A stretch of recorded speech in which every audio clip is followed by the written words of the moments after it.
Assalamualaikum warahmatullahi wabarakatuh. Kami dari grup A kelompok 2 dengan saya sendiri Melda Febriana dan teman saya Meisya Maulidia Hidayanti. Kami akan membahas tentang teori zonasi tambahan.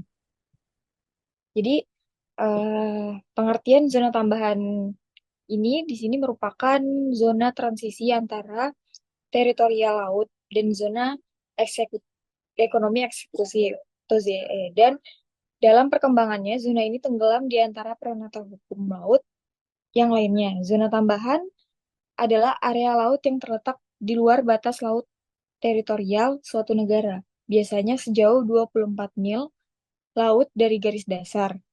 Dalam zona ini, negara memiliki hak untuk menegakkan hukum tertentu yang berkaitan dengan pelanggaran yang terjadi di wilayah tersebut. Apa dasar hukumnya? Jadi, dasar hukum untuk zona tambahan ini diatur dalam Konvensi PBB tentang hukum laut atau UNCLOS pada tahun 1982, khususnya pada pasal 33 dan pasal 24. Di mana pasal 33 ini berisi mengatur tentang zona tambahan dan hak negara pantai untuk mengontrol aktivitas yang mengancam ketertiban dan keamanan. Pasal 24 menyatakan bahwa negara pantai dapat mengawasi dan menegakkan hukum di zona ini.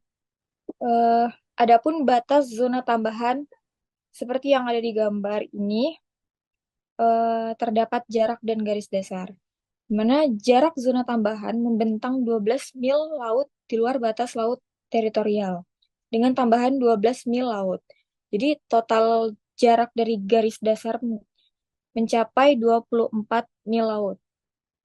Terus garis dasar zona ini dihitung berdasarkan garis dasar yang ditetapkan oleh negara pantai, yang bisa berupa garis pantai atau garis lurus. Oke, baik. Selanjutnya dilanjutin oleh teman saya pada Mesia. Silahkan. Baik, terima kasih. Selanjutnya, kita akan membahas tentang perbedaan dengan zona ekonomi eksklusif ZEE. Ekonomi eksklusif ZEE berbeda dengan zona tambahan, yaitu ZEE itu sendiri memperluas hak negara pantai untuk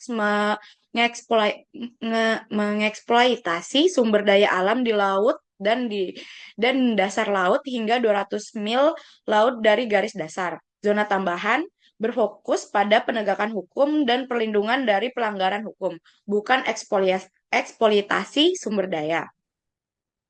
Eh, Lalu implikasi dan tantangan. Implikasi yaitu penegakan hukum.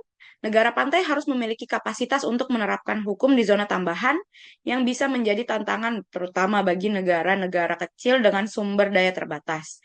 Lalu konflik wilayah.